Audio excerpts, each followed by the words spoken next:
Namaste. Welcome to Nationalist Hub. The Work Amendment Bill 2025 లోక్సభలో రాజ్యసభలో ఆమోదం పొందింది. సుదీర్ఘ చర్చల అనంతరం అటు లోక్సభలో కావచ్చు, ఇటు రాజ్యసభలో కావచ్చు, అనేక ప్రతిపక్షాల నుంచి వచ్చినటువంటి ప్రశ్నలకు సమాధానం ఇస్తూ వర్క్ అమెండ్మెంట్ బిల్ ని ఆమోదింపజేయడంలో కేంద్ర ప్రభుత్వం సఫలీకృతమైంది. అండ్ నిజానికి చాలా సంవత్సరాలుగా కొన్ని అంశాలని చాలా సెన్సిటివ్ గా చూసే ధోరణి మన దేశంలో ఎక్కువగా ఉంది. ముఖ్యంగా ఏదైనా ముస్లిం సామాజిక వర్గానికి సంబంధించి కావచ్చు, లేకపోతే కొన్ని మతపరమైన అంశాల విషయంలో కావచ్చు, ఒక స్టాండ్ తీసుకోవాలి అని అంటే తటపటాయించే పరిస్థితి అన్ని రాజకీయ పార్టీల్లో నెలకొంటూ ఉంటుంది. కానీ 75 సంవత్సరాల తర్వాత ఆర్టికల్ 370 రిమూవ్ చేసే విషయంలో, అది మతానికి సంబంధించింది కాకపోయినప్పటికీ, బట్ మత ఇన్ఫ్లుయెన్స్ కశ్మీర్ ప్రాంతంలో ఉన్నప్పటికీ ఆర్టికల్ 370ని తీసేసిన విధానము, ఒక పార్లమెంట్ లో ఒక బిల్లుని పాస్ చేయడానికి ఉండాల్సినటువంటి చాణక్యము, ఇవన్నీ కూడా మనకు స్పష్టంగా అప్పుడు అర్థమయ్యాయి. అండ్ అది మాత్రమే కాదు, ట్రిపుల్ తలాక్ విషయంలో కావచ్చు, ఇప్పుడు వర్క్ అమెండ్మెంట్ బిల్ కావచ్చు, ఒక పద్ధతిగా స్ట్రాటజీ తోటి వ్యూహాత్మకంగా ఈ బిల్లుల్ని పాస్ చేసిన విధానం చాలా అద్భుతంగా కనబడుతోంది. అండ్ కొన్ని అంశాలు సున్నితమైన అంశాలుగా పరిగణించబడుతున్న వాటిని ముట్టుకోవడానికే ఇబ్బంది పడే పరిస్థితుల్లో వాటిని ఖచ్చితంగా నిర్ణయం తీసుకొని వాటిని అమలు పరిచే దిశగా ముందుకెళ్లడంలో కేంద్ర ప్రభుత్వం సక్సెస్ అయింది. సో ఈ అంశం గురించి ఈరోజు మనం మాట్లాడబోతున్నాము. నిజానికి నేను నేరుగా వారిని చూస్తూ మాట్లాడుతూ ఉంటే చాలా బాగుంటుంది. యాక్చువల్లీ సురేష్ కొచ్చాటి గారితో నేను డిస్కస్ చేస్తున్నాను, బట్ నేను జూమ్ లో చేయాల్సి వస్తుంది. దానికి అనేక వ్యక్తిగత కొన్ని కారణాల వల్ల చేయలేకపోతున్నాం కానీ, బట్ ఎస్, ఈ నిన్న రాజ్యసభలో పాస్ అయిన తర్వాత, లేకపోతే మన లోక్సభలో చర్చ అంతా జరిగిన తర్వాత అవన్నీ చూస్తూ ఉంటే ఆ ఎక్సైట్మెంట్ నేను ఆ, నిజానికి మీతో అందరితో పంచుకోవాలనే ఉద్దేశంతో ఈ వీడియో ద్వారా మేము ముందుకు వచ్చాము. సీనియర్ జర్నలిస్ట్ సురేష్ కొచ్చాట్ల గారు ప్రస్తుతం నాతో ఉన్నారు. సురేష్ కొచ్చాట్ల గారితో యాక్చువల్లీ నేషనల్ రౌండప్ లో ఈ విషయం గురించి మాట్లాడాలనుకున్నాం, కానీ నేషనల్ రౌండప్ అంత వెయిట్ చేసే అది కూడా లేదు. నాకు యాక్చువల్లీ ఇమీడియట్ గా దీన్ని ముందు మీకు తెలియజేస్తే బాగుంటుంది అనిపించింది. సరే, ఈ లోక్సభలో రాజ్యసభలో జరిగిన చర్చ గురించి కంటే కూడా అసలు ఎలా అమలు చేశారు, దీంట్లో ఉన్న హర్డిల్స్ ఏంటి, ఛాలెంజెస్ ఏంటి, ఆ, అమిత్ షా పూర్తిగా తానే బాధ్యతను తీసుకొని కిరణ్ రిజిజు ద్వారా బిల్ ని ముందుకు తీసుకురావడము, దాన్ని ఆమోదింపజేసుకోవడము, ఈ స్ట్రాటజీస్ గురించి మనం మాట్లాడబోతున్నాము. తెలుగు ఛానల్లో ఎక్కడా కూడా మీకు ఈ విషయాలు తెలియవు. సో ఈ వీడియోని పూర్తిగా చూసే ప్రయత్నం చేయండి, 10 మందికి షేర్ చేయండి. ఫస్ట్ మనతో ఉన్నారు సురేష్ కొచ్చాట్ల గారు. నమస్కారం సార్. నమస్కారం సాయి గారు. సురేష్ కొచ్చాట్ల గారు, సారీ నేను డైరెక్ట్ గా మీతో నేను ఇంటర్వ్యూ చేయలేకపోతున్నాను, బట్ ఎస్, మీతో మాట్లాడడం చాలా ఇంపార్టెంట్ అనిపించింది వెంటనే. మనం నేషనల్ రౌండప్ దాకా కూడా దీన్ని ఆపలేము. మీరు చర్చ అంతా చూసి ఉంటారు, లోక్సభలో కానీ రాజ్యసభలో కానీ. రాత్రి ఎప్పుడో మిడ్ నైట్ వరకు మీరు మెలకువతోనే ఉన్నట్టున్నారు. నేను కూడా చూశాను యాక్చువల్లీ. మీరు ఎస్, ఈ చర్చ జరిగిన విధానం కానివ్వండి, వక్ఫ్ కి సంబంధించి ప్రజల ముందు చాలా విషయాలను ఉంచిన విధానం కానివ్వండి, ఇంకోవైపు ప్రతిపక్షాలని ఇరుకున పెట్టే విధంగా, లేదా ప్రతిపక్షాలు ఎంత స్ట్రాటజీస్ చేసినా కూడా మీరు సక్సెస్ కాలేరు అన్న ఒక కాన్ఫిడెన్స్ ని కేంద్ర ప్రభుత్వం ఈ రోజు ప్రదర్శించినట్టుగా కనబడుతోంది. సో మీ ఫస్ట్ రిమార్క్స్ ఏంటి అసలు ఈ ఈ 2 రోజుల లోక్సభ రాజ్యసభ చర్చల తర్వాత? సాయి గారు, 2 రోజులు ఇవాళ కూడా పొద్దున 2:30కి పండుకున్నాను. 3 అయింది ఆల్మోస్ట్ నిద్రపోయేలాగా. నేను చూశాను మీ so it is a very positive. చాలా బాగా చేశారు. డిబేట్స్ క్వాలిటీ కూడా మేము అప్రిషియేట్ చేయాలి. అది ఆపోజిషన్ లీడర్స్ కానివ్వండి, ఆపోజిషన్ పార్టీస్ వాళ్ళు కానివ్వండి, చిన్న చిన్న పార్టీ వాళ్ళు కూడా మాట్లాడారు. అదే టైంలో మనం చూసాం ఈ work amendment bill 2024, actually it's not 25, 2024, ఎందుకంటే బిల్ లాస్ట్ ఇయర్ ఇంట్రడ్యూస్ అయింది. దాని తర్వాత జేపీసీకి వెళ్ళింది. So the original bill has been voted now. So 2024 వర్క్ amendment bill and repeal the Musalman act, ఒక యాక్ట్ ఉండే, అది బ్రిటిష్ వాళ్ళ టైంలో తీసుకొచ్చారు, దాన్ని రిపీల్ చేశారు.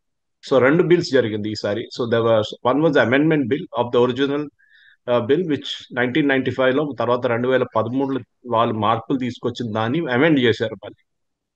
ఇంకోటి బిల్ అంటే ముసల్మాన్ బిల్, బ్రిటిష్ వాళ్ళు తీసుకొచ్చిన బిల్, పాత బిల్ ఒకటి ఉంది, దాన్ని కంప్లీట్ గా తీసి పడేశారు. కానీ మనం చూసింది ఏంటంటే సాయి గారు, మనం అందరూ అనుకున్న ఈ బిల్ ఎప్పుడు వస్తుందో ఎప్పుడు వస్తుందో ఎప్పుడు వస్తుందో అని ఎప్పటి నుంచో మాట్లాడుకుంటూ పోతున్నాం. కరెక్ట్. ఇప్పుడు ఈ సెషన్ లో వస్తుంది, నెక్స్ట్ సెషన్ లో వస్తుంది, బడ్జెట్ సెషన్ లో వస్తుంది, దాని ముందు వింటర్ సెషన్ లో వస్తుంది అన్నారు. కానీ మాస్టర్ స్ట్రోక్ చూడండి, మోదీ గారు దేశంలో ఉండరు ఆ టైంలో అని తెలిసిపోయింది ముందే. ఎందుకంటే బడ్జెట్ సెషన్ ఓటింగ్ తర్వాత మోదీ గారు బిస్మిటెక్ కాన్ఫరెన్స్ కి బ్యాంకాక్ వెళ్ళారు. సో మోదీ గారు ఇక్కడ ఉండరు. యూజువలీ ప్రైమ్ మినిస్టర్ ఉండాల్సింది, ఎందుకంటే అంత ఇంపార్టెంట్ బిల్ కదా, వీళ్ళు ఏమైనా గొడవ చేస్తే రెస్పాండ్ చేయడానికి. కానీ మన లీడర్షిప్లో ఎప్పుడు ఒకటి మాట ఉంది సాయి గారు, మీరు ఇప్పుడు ఆఫీస్లో లేకున్నా కానీ, మీరు స్టూడియోలో లేకున్నా కానీ, మీ సెకండ్ ఇన్ కమాండ్ మీరు ప్రాసెస్ సెట్ చేస్తారు. నేను లేనుగా, నేను ఒక వారం ఉండకుండా కూడా ఆఫీస్ నడవాలి, స్టూడియో నడవాలి, ప్రాసెస్ ఇట్లా ఉంటుంది అని చెప్పేసి. కరెక్ట్. మనం ఎప్పుడు ప్రాసెస్ డిపెండెంట్ ఉండాలి, పీపుల్ డిపెండెంట్ కాదు. పర్ఫెక్ట్. పీపుల్ డిపెండెంట్ ఉంటే ఏమైతుందంటే, ఒక మనిషి లీవ్లో వెళ్ళిపోయినా కానీ, ఒక మనిషి ఆ రోజు వంటలు బాగాలేదని చెప్పి లీవ్ తీసుకున్నా కానీ, ఏదైనా జరిగినా కానీ మొత్తం సిస్టమ్ కొలాప్స్ అవుతుంది. సో మనం ఇది బిజినెస్ లో చూస్తాం యూజువలీ, ఇది పాలిటిక్స్ లో కూడా చూస్తున్నాం అనమాట. సో ఈ బిల్ వచ్చిన తర్వాత మన అందరికి తెలిసి, ఈ బిల్ ఫస్ట్ ఇంట్రొడ్యూస్ చేసినప్పుడు 2024లో, I think somewhere in August సెప్టెంబర్లో ఇంట్రొడ్యూస్ చేసిన తర్వాత దీన్ని మళ్ళీ ఒక జాయింట్ పార్లమెంటరీ కమిటీకి పంపించారు. రాజ్యసభ లోక్సభ మెంబర్స్ ఇద్దరు కలిసిన జగదంబికా పాల్ గారు దాని చైర్మన్ గా ఉన్నారు. ఆ బిల్ మొత్తం స్టడీ చేసిన తర్వాత, ఎస్పెషల్లీ టీడీపీ అండ్ జేడీయూ వాళ్ళు తీసుకొచ్చిన కొన్ని అమెండ్మెంట్స్, 14 అమెండ్మెంట్స్, అంటే మేజర్ అమెండ్మెంట్స్ కాదు అది. TDP okay. వాళ్ళు పెద్ద పెద్ద స్టేట్మెంట్ ఇచ్చారు, మేము అది చేసాం, మేము కలెక్టర్ కాదు, కలెక్టర్ కన్నా పైన ఒక మనిషి చేస్తాడు, కలెక్టర్ కన్నా పైన ఎవరు ఉంటారండి, నాకు అర్థం కాదు. సీనియర్ టు ద కలెక్టర్ అంట. సీనియర్ టు ద కలెక్టర్ అంటే ఒక అడిషనల్ చీఫ్ సెక్రటరీ లెవెల్లో, ఇంకా సీనియర్ లెవెల్లో ఉన్న ఐఏఎస్ ఆఫీసర్ ఉంటారు కదా ఎట్లా. సో ఈ అమెండ్మెంట్ పాస్ చేయడంలో, ఈ 14 అమెండ్మెంట్ పాస్ చేయడం, అది కాకుండా ఆపోజిషన్ తీసుకొచ్చిన అన్ని అమెండ్మెంట్స్ రిజెక్ట్ చేయడంలో మీరు చూసుంటారు. ఆ ఒక్కొక్క పాయింట్ ని తీసుకొని డిబేట్ చేసి, ఆ పాయింట్ మీద కొన్ని పాయింట్ మీద డివిజన్ డివిజన్ అంటే ఎలక్ట్రానిక్ ఓటింగ్ జరిపి లాస్ట్ గవర్నమెంట్ ఈ బిల్ పాస్ చేపించారు.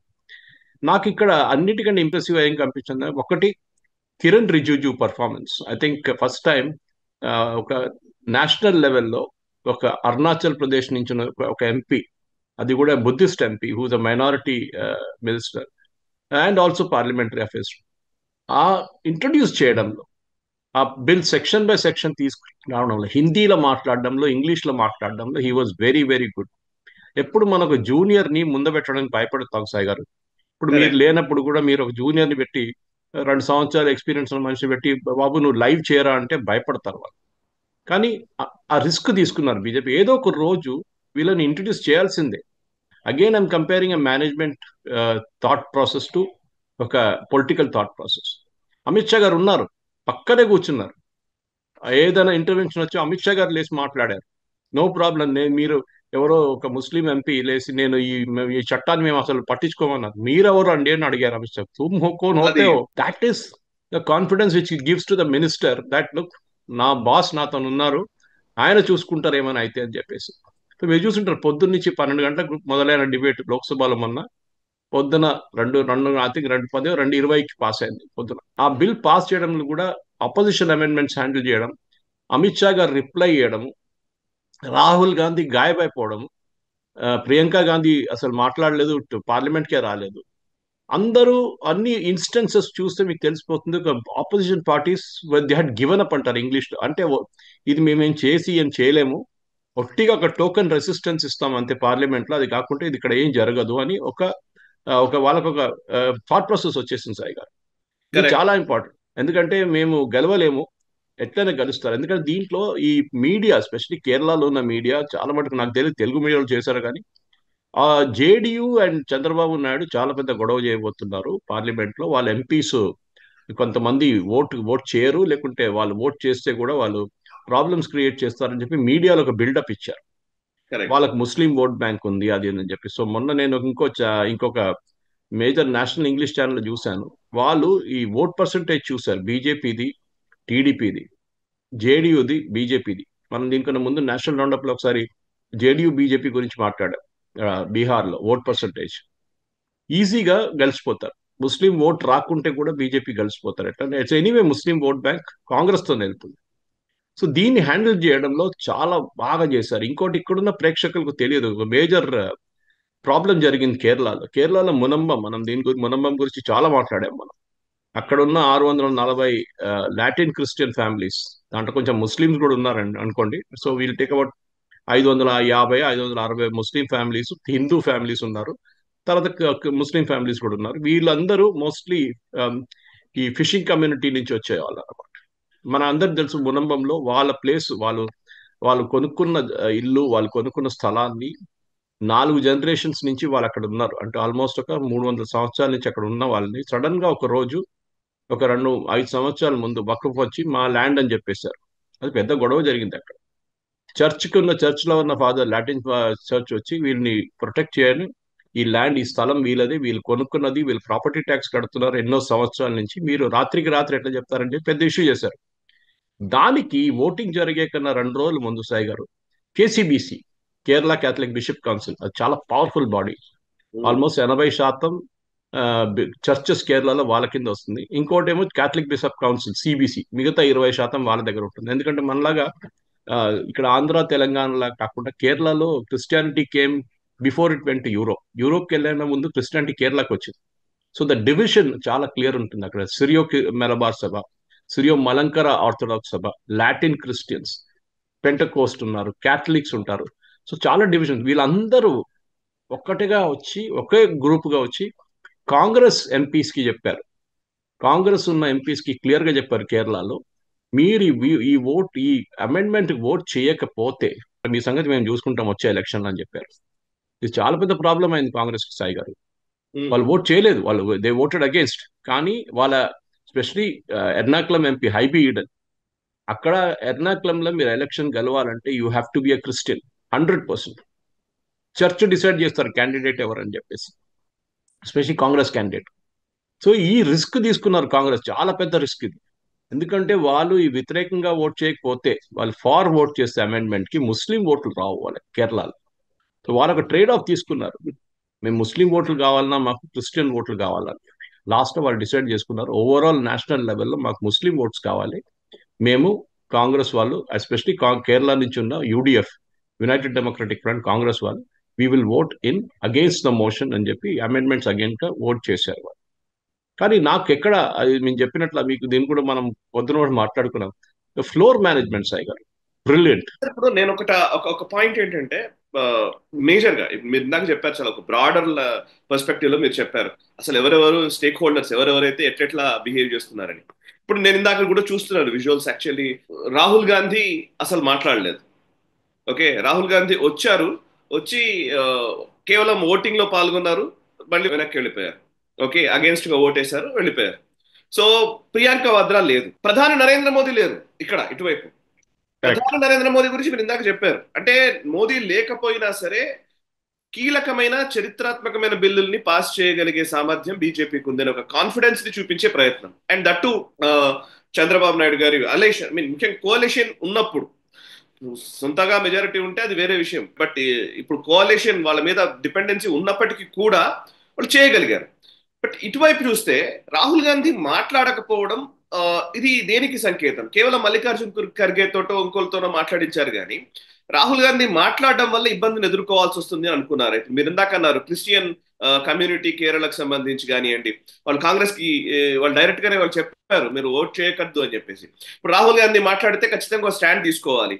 ఆ స్టాండ్ తీసుకుంటే హిందూ వ్యతిరేక స్టాండ్ తీసుకోవాలా, లేకపోతే ముస్లిం అనుకూల స్టాండ్ అనిపించదు, అది హిందూ వ్యతిరేక స్టాండ్ అని, లేకపోతే క్రిస్టియన్ వ్యతిరేక స్టాండ్ అని అనిపిస్తుంది. సో ఎందుకు అది అట్లాంటి అది ఎందుకు ఫేస్ చేయాలనే ఉద్దేశంతో ఆయన మాట్లాడలేదా, లేకపోతే ఇంకా ఇతర కారణాలు ఉన్నాయా?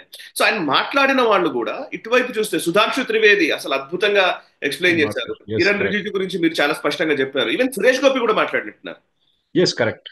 యా. సో రాహుల్ గాంధీ మీరు చూసుంటారు, ఆయన ఎంట్రీ చూపించారు, మిగతా ఛానల్ వాళ్ళు చూపించారు. రాత్రి ఈ ఓటింగ్ కన్నా ఒక గంట సేపు ముందో అర్ధగంట సేపు ముందు వచ్చారు. ట్రాక్ సూట్ టీ షర్ట్ వేసుకొని వచ్చారు, చెప్పలు వేసుకొని. సరే చెప్పలు ఎవరైనా వేసుకోవచ్చు, పార్లమెంట్ ప్రాబ్లం లేదు. కానీ మీకు పార్లమెంట్కి వచ్చేటప్పుడు మినిమం డెకోరం ఉంటుంది ఒకటి. ఏదో మీరు ఎప్పుడు మోదీ కోట్ వేసుకోవాలన్నా లేకుంటే కుర్తా పైజామా వేసుకోవాలన్నా కానీ అట్లేం లేదు. కానీ రావడం చూడండి, ఒక ట్రాక్ సూట్, అది కూడా ఆల్మోస్ట్ ఏదో టైం పాస్ కి అలా వచ్చేసి అదే అంతే. నేను నా ప్రెసెన్స్ లేకుండా పోయినా విప్ ఇష్యూ చేశారు కదా, విప్ ఇష్యూ చేసినప్పుడు విప్ లో మీరు పర్మిషన్ తీసుకోకుండా మీరు గాయమైపోతే మీ మెంబర్షిప్, మీ లోక్సభ మెంబర్షిప్ పోతుంది. Party you can disqualify you officially. అది బీజేపీ ప్రాబ్లం కూడా. బీజేపీ నుంచి ఒక యూనియన్ మినిస్టర్ ఇంకొక ఎంపీ ఓట్ చేయలేదని ఇప్పుడు న్యూస్ వచ్చింది. అది ఎవరో తెలియదు, వాళ్ళు పార్టీ నుంచి పర్మిషన్ తీసుకొని ఉంటారు యూజువల్లీ, అట్లా ఆ రిస్క్ ఎవరు తీసుకోరు. కానీ రాహుల్ గాంధీ మాట్లాడదు, ఎందుకంటే అన్ని దాంట్లో రాహుల్ గాంధీ మాట్లాడతారు, ఇక్కడ ఎందుకు మాట్లాడలేదు? It's big mystery for me also. ఎందుకంటే ఈ చెప్పినట్టు కేరళ ఇష్యూ ఉంటుందా, బికాజ్ రాహుల్ గాంధీ కేరళ ఎంపీ కాదు ఇప్పుడు. కానీ Priyanka Vadra is MP from Wayanad, కానీ Wayanad is almost 80% Muslim voting percentage, అక్కడ క్రిస్టియన్స్ ఓన్లీ 10%. పెద్ద ప్రాబ్లం ఏం కాదు. కానీ రాహుల్ గాంధీ ఒక స్టాండ్ తీసుకున్నప్పుడు కేరళలో ఉన్న మిగతా సీట్లు, ఎందుకంటే కేరళలో మనకు అందరికి తెలుసు సాయి గారు, 20 సీట్లో 19 సీట్లు యూడిఎఫ్ దగ్గర ఉంది, ఒక్క సీట్ ఏమో బీజేపీ దగ్గర ఉంది. అంటే 19 యూడిఎఫ్ ప్లస్ ఎల్డిఎఫ్, ఎల్డిఎఫ్ ఒక సీటు, యూడిఎఫ్ కి 18 సీట్లు, బీజేపీకి త్రిశూర్ నుంచి సురేష్ గోపి గారు గెలిచారు. సో న్యాచురల్లీ 18 సీట్లు నెక్స్ట్ టైం, ఎందుకంటే ఇప్పుడు 2016లో అక్కడ అసెంబ్లీ ఎలక్షన్ రాబోతుంది, దాని మీద ఇంపాక్ట్ ఉంటుందా, భయం ఉండే ఆయనకి ఒకటి. ఇంకోటి, ఇది ఫేస్ చేసి మీరు ఏం మాట్లాడతారు? మీరు హిందువులు వ్యతిరేకంగా మాట్లాడితే రేపు బీహార్ ఎలక్షన్లో, దాని తర్వాత అస్సాం ఎలక్షన్లో, మళ్ళీ యూపీ ఎలక్షన్లో దీనికి ఇంపాక్ట్ డెఫినెట్ గా రాబోతుంది. అది మనం చూసాం. హర్యానా ఎలక్షన్లో కానివ్వండి, మహారాష్ట్ర ఎలక్షన్లో కానివ్వండి, అండ్ స్పెసిఫిక్లీ ఢిల్లీ ఎలక్షన్లో కూడా ఒక యాంటీ హిందూ స్టాండ్స్ తీసుకున్న కాంగ్రెస్ ఓట్లు పోయినాయి.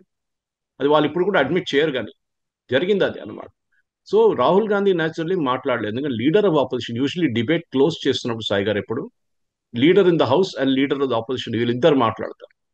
మోదీ గారు మన అందరికి తెలుసు, ఒక ప్రీ సెట్ కాన్ఫరెన్స్ ఒకటి ఉండే, ఆల్రెడీ ప్లాన్ చేసిన కాన్ఫరెన్స్ ఒకటి ఉండే బ్యాంకాక్ లో, బిస్మిటిక్ కాన్ఫరెన్స్ అని, దానికి వెళ్లాల్సిందే ఆయన as a head of state, he has to go for. వెళ్ళారు, కానీ అమిత్ షా గారిని సెకండ్ ఇన్ కమాండ్ పెట్టేసి వెళ్ళిపోయారు, మీరు చూసుకోండి, మీరు అన్ని చేపించుకోండి అని చెప్పేసి వెళ్ళారు. కానీ రాహుల్ గాంధీకి ప్రాబ్లం ఏంటి, ఆయన ఇక్కడ ఉన్నారు కదా, ఆయన ఏదో వియట్నాంకో మళ్ళీ ఆయన కూడా బ్యాంకాక్ వెళ్ళలేదు, మోదీ గారు ఉన్నారు కదా నా బ్యాంకాక్, ఆయన ఆ టైంకి వెళ్ళారు. సో ఎందుకు రాహుల్ గాంధీ మాట్లాడేదని ఇట్స్ $1 బిలియన్ క్వశ్చన్. ప్రెస్ వాళ్ళు ఎవరు అడగలేదు అంతా వాళ్ళ దగ్గర, లేకుంటే లేనిపోయిన క్వశ్చన్లు అని అడుగుతారు, కానీ మీరు ఎందుకు మాట్లాడలేదు అంటే రాహుల్ గాంధీ రిప్లై ఏముంటుందో మనం చూడాల్సిందే. నేనెందుకు మాట్లాడాలి అని చెప్పి కూడా అడగొచ్చు, రిటర్న్ రిప్లై కూడా ఇవ్వచ్చు అనమాట. కానీ ఓవరాల్ మీరు చూస్తే సాయి గారు, the quality of debate was very good, చాలా బాగుంటాయి. నేను చెప్పినట్లు రాజ్యసభలో కానివ్వండి, అది లోక్సభలో, ఈవెన్ సురేష్ గోపి అండ్ జాన్ బ్రిటాస్ అన్నింటిలో పెద్ద గొడవ జరిగింది, దాంట్లో చాలా మటుకు మలయాళంలో ఉండే, కానీ ఇట్ వాస్ సో గుడ్. ఎందుకంటే క్వాలిటీ ఆఫ్ డిబేట్ అనేది మనం కాన్స్టిట్యూంట్ అసెంబ్లీ నుంచి చూసుకుంటూ వస్తున్నాం. తర్వాత మనం అటల్ బిహారీ వాజ్పేయి, జార్జ్ ఫెర్నాండస్, ఇట్లాంటి దిగ్గజులు ఉన్నారు, పెద్ద పెద్ద వాళ్ళు డిబేట్స్ లో ఛాంపియన్స్ అన్నమాట వీళ్ళందరూ.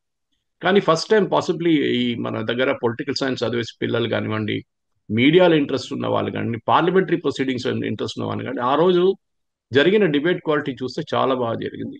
ఐ మీన్ ఏంటి వక్ఫ్ బిల్ అనేది మీరు అది చూసుకుంటే మీకు తెలిసిపోతుంది. సెక్షన్ 40 ఏంటి, ఎందుకు తీసేస్తారు సార్ సెక్షన్ 40? ముసల్మాన్ యాక్ట్ ఏంటి, బ్రిటిష్ వాళ్ళు తీసుకొచ్చారు, ఐ థింక్ 1939లో ఎక్కడ తీసుకొచ్చారు.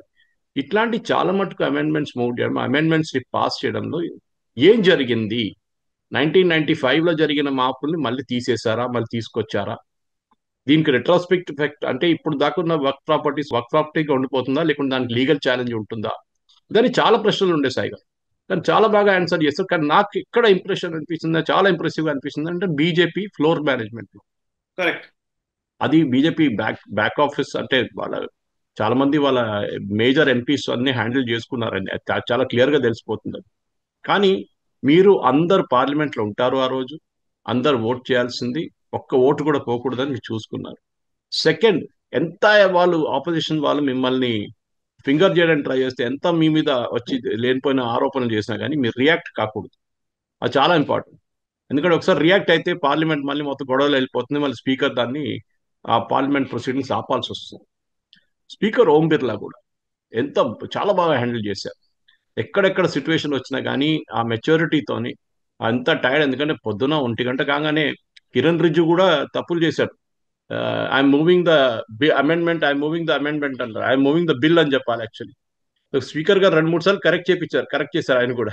సో ఓవరాల్ గా చూస్తే I think one of the main things, మీరు ఈ మనం ఇంత పొద్దున లేసి మాట్లాడడంలో అది కూడా చాలా ఇంపార్టెంట్. ఎందుకంటే ప్రేక్షకులు కూడా తెలుసుకోవాలి, తెలుగు ఛానల్స్ లో పాసిబుల్ ఇదన్నీ మాట్లాడదు, వాళ్ళు ఓన్లీ అక్కడ ఏం జరిగింది, ఓటింగ్ జరిగింది, వకఫ్ బిల్లు, యాంటీ ముస్లిం, అది ఇదని చెప్తారు. కానీ ద ఎంటైర్ కంప్లీట్ స్ట్రాటజీ ఇది హ్యాండిల్ చేసిన దానికి ఐ థింక్ బీజేపీకి ఒక కాన్ఫిడెన్స్ వచ్చింది సాయి గారు. కరెక్ట్. అది చాలా ఇంపార్టెంట్. రాజ్యసభలో 128-95, 128 in favour of this bill and 98 against it. లోక్సభలో 288 ఏమో ఫేవరబుల్ గా ఉన్నారు, 232 మంది అగేన్స్ట్ గా ఓటేశారు. అంటే ఎగ్జాక్ట్లీ ఇప్పుడు మనము లెక్కలు, నంబర్స్ ఎప్పుడు చాలా ఇంపార్టెంట్ అవుతాయి ఎంపీల విషయంలో, ముఖ్యంగా ఈ పార్లమెంట్ లో కానీ వీటిల్లో. ఒక ఓటు తోటి ప్రభుత్వం కోల్పోయిన చరిత్ర ఉంది వాజ్పేయి గారిది. 2014లో మోదీ గారు 3వ సారి ప్రధానిగా బాధ్యతలు చేపట్టినప్పుడు ఈ 1 year లో ప్రతి అడుగు, అంటే ఫస్ట్ రాగానే కాంగ్రెస్ లేదా ఇండి బ్లాక్ లో విపరీతమైన కాన్ఫిడెన్స్ కనిపించింది. నిజానికి వాళ్ళు ఏం పెద్ద 100 సీట్లు కూడా దాటని కాంగ్రెస్ పార్టీకి అంత కాన్ఫిడెన్స్ ఉంది. మనం అప్పుడు చాలాసార్లు మాట్లాడాం కూడా.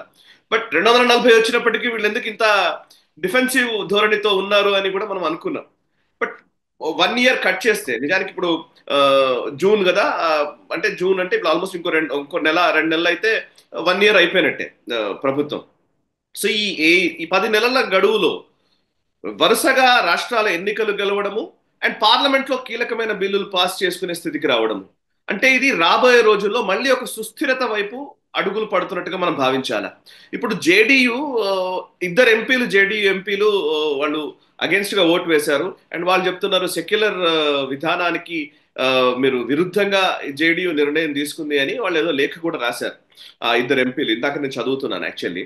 సో అంటే ఇవన్నీ చిన్న చిన్నవే, ఇట్స్ ఓకే, ఇవన్నీ నడిచేవే అని అనుకోవచ్చా, లేకపోతే వాళ్ళ మీద యాక్షన్స్ ఉంటాయా? అండ్ జేడీయూ, టీడీపీ లేకపోతే మిగతా అలయన్స్ పార్ట్నర్స్ తోటి రాబోయే రోజుల్లో ఈ సుస్థిర వాతావరణమే కొనసాగుతుందా, ఇంకా ఏమైనా మెరుపులు ఉరుములు ఉండే అవకాశం ఉందా? సాయి గారు, లాస్ట్ జేడీయూ ఏంటంటే సార్, యూసీసీ ఒక్కటే మిగిలింది, అన్నీ అయిపోయినాయి ఆల్మోస్ట్.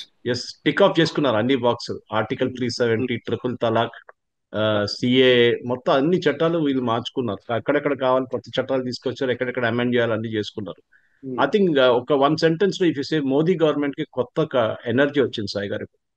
ఎందుకంటే ఇక మిగతా ఉన్న 4 సంవత్సరాల్లో 2029 ఎలక్షన్కి వెళ్లే ముందు మోదీ గవర్నమెంట్ ఇప్పుడు ఎకనామిక్ పర్ఫార్మెన్స్ మీద, ఎందుకంటే ఇప్పుడు మనం చూస్తున్నాం ట్రంప్ టారిఫ్స్ పెట్టారు, మన దేశం మీద కాదు అన్ని దేశాల మీద పెట్టారు. దాన్ని ఎట్లా హ్యాండిల్ చేయాలి, దాన్ని ఆపర్చునిటీగా తీసుకోవాలి. ఎందుకంటే 1991లో మనకు తెలుసు we are facing a very dire situation. మనకు డబ్బులు కూడా లేకుండా 2 వారాల ఫారిన్ ఎక్స్చేంజ్ ఉండే ఆయిల్ కొనుక్కోవడానికి, క్రూడ్ ఆయిల్ కొనుక్కోవడానికి. ఆ పరిస్థితి నుంచి మనం బయటపడి we are now the 5th largest economy. బహుశా ఈ ట్రంప్ గారు చేసిన ఈ మూవ్ తోని భారతదేశం ఇంకొక ఆపర్చునిటీ చేసి ఇక్కడి నుంచి మనం we should really push hour. అదొక పక్కన పెడదాం. అది డెఫినెట్ గా మోదీ గారు వచ్చిన తర్వాత, ఐ థింక్ ఈ కాన్ఫరెన్స్ నుంచి వచ్చిన తర్వాత ఒక మేజర్ ఎకనామిక్ అనౌన్స్మెంట్స్ ఉండబోతుంది ఒకటి తర్వాత ఒకటి. అండ్ మన ఎక్స్పోర్ట్స్ కానివ్వండి, మన ఇంపోర్ట్స్ కానివ్వండి, ఎట్లా హ్యాండిల్ చేయాలి. కానీ మీరు అడిగిన ప్రశ్నకి జేడీయూ అండ్ టీడీపీ టీడీపీ ఎక్కడ వెళ్ళదండి. టీడీపీకి ఒకటి డబ్బులు కావాలి, వాళ్ళ క్యాపిటల్ డెవలప్ చేయడం, అమరావతి కానివ్వండి మిగతా ప్రాజెక్ట్స్ కి డబ్బులు కావాలి వాళ్ళకి. రెండవది వాళ్ళ పార్టీలో పవన్ కళ్యాణ్ గారు ఉన్నారు, అంటే వాళ్ళ అలయన్స్ లో చంద్రబాబు నాయుడు గారిని ఆపి పెట్టిన మనిషి పవన్ కళ్యాణ్. మోదీ గారి కన్నా హార్డ్ కోర్ హిందుత్వ, అమిత్ షా కన్నా హార్డ్ కోర్ హిందుత్వ పవన్ కళ్యాణ్. సో పవన్ కళ్యాణ్ ఉన్నదాకా నాయుడు గారు ఎక్కడికి వెళ్ళరు, అదొక కాన్ఫిడెన్స్ బీజేపీకి ఉంది. జేడీయూ పరిస్థితికి వస్తే నాకు ఈ ఇద్దరు ఎంపీ సంగతి తెలియదు, కానీ వీళ్ళ విప్ ఇష్యూ చేస్తే న్యాచురల్లీ వీళ్ళని డిస్క్వాలిఫై చేయొచ్చు పార్లమెంట్ నుంచి. అది జేడీయూ మీద ఉంటుంది, వాళ్ళు చేస్తారా లేదా మనకు తెలియదు, కానీ డిస్క్వాలిఫై చేయొచ్చు వాళ్ళని. ఈ డిస్క్వాలిఫై చేస్తే వాళ్ళ పార్టీకే ప్రాబ్లం, ఎందుకంటే రేపు అది వాళ్ళు ఓడిపోతే కూడా వాళ్ళకి ఇష్యూ ఉంటుంది.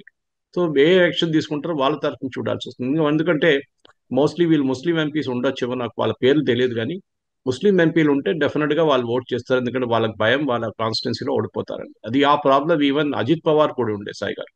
అజిత్ పవార్ గారు మన మహారాష్ట్రలో తెలుసు, టోటలీ ఫార్ ముస్లిం పార్టీ మహారాష్ట్రలో అజిత్ పవార్. ఈవెన్ కాంగ్రెస్ కన్నా ఎక్కువ, ఏఐఎంఎం కన్నా ఎక్కువ వాళ్ళు చేసుకున్నారు, వాళ్ళు ఓట్లు తీసుకున్నారు ముస్లింస్ అక్కడి నుంచి. సో ఈ కాన్ఫిడెన్స్ మోదీ గారికి దీనికి వచ్చిన కాన్ఫిడెన్స్ చాలా ఆ, అద్భుతంగా ఉంటుంది సాయి గారు. చూడండి మీరు, ఒక కొత్త ఎనర్జీ, బూస్ట్ జాగినట్లు ఉంటుంది అన్నమాట. Boost the secret of my energy అని చెప్పి ఇప్పుడు తీసుకొచ్చిన దానికి మోదీ గారు వచ్చిన తర్వాత, ఎందుకంటే ఇప్పుడు ఏం మేజర్ బిల్స్ ఏం లేవు సాయి గారు, నథింగ్ బిగ్. ఒకటి వన్ నేషన్ వన్ ఎలక్షన్ ఉంది, దానికి టైం ఉంది, ఇంకా చాలా టైం ఉంది. కానీ ఒక యూసీసీ మిగిలిపోయింది, యూనిఫామ్ సివిల్ కోడ్. అది బహుశా నెక్స్ట్ ఇయర్ తీసుకొస్తారు. దానికి చాలా ప్రిపరేషన్స్ చేయాల్సి వస్తుంది. దానికి సుప్రీంకోర్టు బ్యాకింగ్ ఉంది. దాంట్లో వీళ్ళు వచ్చి పెద్ద పెద్ద మాటలేం చెప్పలేరు కాంగ్రెస్ వాళ్ళు, ఇది మనం స్టాప్ చేయాలి, ఇది ఆపాలి, అది ఇది అని చెప్పి. ఎందుకంటే సుప్రీంకోర్టు చాలా క్లియర్ గా చెప్పారు that there needs to be a uniform civil code అని. సో ఆ యూనిఫామ్ సివిల్ కోడ్ తీసుకురావాల్సింది. తీసుకొచ్చిన తర్వాత డెఫినెట్ గా బీజేపీ వాళ్ళు, ఐ థింక్ బీజేపీ ఒక స్ట్రాటజీ ఎవాల్వ్ చేసి యూనిఫామ్ సివిల్ కోడ్ మీద ఓటింగ్ జరగవచ్చు. అది ఎలక్షన్ ముందు ఉంటుందా, 2029 ఎలక్షన్ కన్నా జస్ట్ ముందు పాస్ చేస్తారని చూడాల్సింది. కానీ దానికి డెఫినెట్ గా అక్కడ కూడా టీడీపీ కానీ జేడీయూ సపోర్ట్ కావాల్సి వస్తుంది. అది ఒక డిఫరెంట్ స్ట్రాటజీ. మనం ఇప్పుడు వకఫ్ బిల్ గురించి మాట్లాడుతున్నప్పుడు మీరు మీ దగ్గర 6 నెలల ముందు అడిగితే మీరు చెప్తారు నాకు డౌట్ఫుల్ సురేష్ గారు అని చెప్తారు, మీరు అప్పుడు చెప్పేవారు మీరు. కానీ ఇప్పుడు చూడండి ఎట్లా పాస్ చేశారు మీరు. So exact. మీ ఫ్లోర్ మేనేజ్మెంట్, మీ రిలేషన్షిప్ విత్ ద పార్టీస్, జేడీయూని పక్కన పెట్టి ఆల్మోస్ట్ పక్కన పెట్టారు, మీరు కంప్లీట్ గా ఇగ్నోర్ చేశారు జేడీయూని. ఇది చంద్రబాబు నాయుడు కొంచెం సీరియస్ తీసుకున్నారు, జేడీయూని అసలు. మీరు చూడండి వైఎస్ఆర్సీపీ సాయి గారు నిన్న రాజ్యసభలో they did not issue a whip. ఈ వీళ్ళకి ఓట్ చేయాలి, వ్యతిరేకంగా చేయాలన్నా లేకుంటే ఫార్ చేయాలన్నా విప్ ఇష్యూ చేయాలి. పార్టీ వాళ్ళ ఎంపీస్ ని ఫ్రీగా పెట్టేస్తారు, మీరు ఎవరి కోసం ఓట్ చేయాలని చేసుకోండి అని చెప్పేసి. మనం అవును. ఇప్పుడు ఇవాళ పొద్దున కొంచెం డీటెయిల్ గా అనాలిసిస్ చేసి చూడాలి, వైఎస్ఆర్సీపీ వాళ్ళ ఎంపీస్ రాజ్యసభలో ఎవరి కోసం ఓట్ చేశారు. That very um, interesting case again. అవును. అంటే నాయుడు గారు ఉన్నా కానీ సపోర్ట్ బీజేపీకి ఈవెన్ వైఎస్ఆర్సీపీ నుంచి ఇప్పుడు కూడా వస్తుంది. బీజేడీ కూడా అంతే, బీజు జనతా దళ్ కూడా నిన్న విప్ ఇష్యూ చేయలేదు. కాన్షియస్ తో ఓటేయండి అన్నాడు. So that it self shows బీజేపీకి ఇప్పుడున్న పార్ట్నర్స్, అంటే ఈ చంద్రబాబు నాయుడు గాని కానీ వైఎస్ఆర్సీపీ పార్టీ కానీ ఆంధ్రప్రదేశ్లో ఎవరిని, ఎందుకంటే వైఎస్ఆర్సీపీ ఎంపీస్ లేరు, లోక్సభ ఎంపీస్ లేరు, కానీ వాళ్ళ దగ్గర రాజ్యసభ ఎంపీస్ ఉన్నారు వాళ్ళ దగ్గర. బీజు జనతా దళ్ కూడా అంతే సంగతి, వాళ్ళ దగ్గర లోక్సభ కొన్ని ఎంపీస్ ఉన్నారు కానీ రాజ్యసభ లేదు, ఎందుకంటే ఒక పీరియడ్ ఆఫ్ టైం నుంచి బిల్డప్ చేసుకొచ్చారు వాళ్ళు. సో బీజేపీకి చాలా ఇంపార్టెంట్ ఉంటుంది, ఎందుకంటే రాజ్యసభలో బీజేపీకి అంత మెజారిటీ లేదు, అంటే ఎన్డీఏకి అంత మెజారిటీ లేదు. సో వీళ్ళిద్దరూ ఒక క్రచ్ గా యూజ్ చేసుకుంటారు BJP. Right. And Chandrababu Naidu రేపు ఎక్కడికి వెళ్ళారు కానీ ఈ నితీష్ కుమార్ వాళ్ళ పార్టీ స్ప్లిట్ అయితే కూడా బీజేపీ విల్ స్టే అహెడ్, బీజేపీకి ప్రాబ్లం ఉండదు సార్. అది ఈ బిల్లో చూపించారు, చాలా క్లియర్ గా చూపించారు, ఈ అమెండ్మెంట్ బిల్లో 2024 మన వక్ అమెండ్మెంట్ బిల్లో చూపించారు. So the overall analysis can be one thing. ఈ అమిత్ షా గారు ఆఫ్టర్ మోదీ హూమ్ అని అడిగే క్వశ్చన్ కి ప్రశ్నకు ఒక జవాబు వచ్చేస్తుంది సాయి గారు. మోదీ గారు లాగా ఇంగ్లీష్ లో అంత ఫ్లూయెంట్ గా మాట్లాడడం కానీ, మోదీ గారు లాగా ఒక ఇంటర్నేషనల్ లెవెల్లో డీల్ చేయడం అంతా, మోదీ గారు కూడా 2014 ముందు ఏం పెద్ద చేయలేదు, ఇంటర్నేషనల్ లెవెల్లో ఎక్కువ ఏం చేయలేదు సాయి గారు. కానీ ఒక ఎవాల్వింగ్ లీడర్ గా ఉండొచ్చు. సో ఆఫ్టర్ మోదీ అనేది అది 2029 ఉంటుందా, దాని తర్వాత ఉంటుందా? మొన్న నాగ్పూర్కి వెళ్ళినప్పుడు పెద్ద పెద్ద థియరీలు, పెద్ద పెద్ద కాన్స్పిరసీ థియరీలు అన్ని బయటకు వచ్చింది. మోదీ గారు ఉండరు, మోదీ గారు తర్వాత నెక్స్ట్ లీడర్ ఎన్నుకుంటారు, మహారాష్ట్ర నుంచి ఉంటారని చెప్పి శివసేన వాళ్ళు మొదలు పెట్టారు గొడవ అక్కడ. So I think Amit Shah is prove that number 2 in the cabinet is Amit Shah, దాంట్లో డౌట్ లేదు. And specially the way he handle parliament, ఒక కంప్లీట్ క్రికెట్ లో చెప్తాం కదా, లేకుంటే ఫుట్బాల్ లో కెప్టెన్ రోల్, టీమ్ ని మొత్తం చూసుకోవడము, ఆపోజిషన్ వాళ్ళని చూసుకోవడం, వాళ్ళ స్ట్రాటజీస్ ఏంటని హ్యాండిల్ చేయడం, ఎంత టెన్షన్ ఉన్నా కానీ కూల్ గా హ్యాండిల్ చేయడం చాలా important. I think that quality Amit Shah ఇప్పుడు కాదు, చాలా సంవత్సరాల నుంచి మనం చూసాము. గుజరాత్ లో కూడా అక్కడ గొడవలు జరిగినప్పుడు ఈ was not the home minister, కానీ దిగ్విజయ్ సింగ్ అన్నారు నిన్న, ఇక్కడ దిగ్విజయ్ సింగ్ ఎక్కడో అన్నారు, గుజరాత్ రైట్స్ గురించి ప్రస్తావన తీసుకొస్తే అప్పుడు నేను హోమ్ మినిస్టర్ని కాదు, ఆ తర్వాత అదే రైట్ కూడా జరగలేదు అన్నట్టు. అదే అది దిగ్విజయ్ సింగ్ నాలెడ్జ్ అక్కడ దాకా ఉందన్నమాట. ఆయనకి ఎవరు హోమ్ మినిస్టర్ ఉన్నారు కానీ అది కూడా తెలియదు ఆ టైంలో. So Amit Shah head to correct him that I was not the home minister ఆ టైం. కానీ మెచ్యూరిటీ సాయి గారు, పొలిటికల్ మెచ్యూరిటీ చాలా ఇంపార్టెంట్, అండ్ ఐ థింక్ ఒకటి, బీజేపీ హెస్ ప్రూవ్డ్. ఇప్పుడు మీరు ఇందాక అన్నదే నేను ఇందాక సెర్చ్ చేశాను మళ్ళీ, జేడీయూ ఎంపీలు వాళ్ళిద్దరు ఎవరు అని.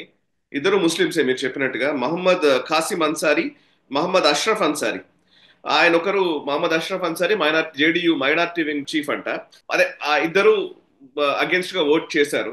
వాళ్ళు లెటర్ కూడా రాశారు, మేము సెక్యులర్ విధానాలకు విరుద్ధంగా బీజేడీయూ స్టాండ్ తీసుకుంది అని.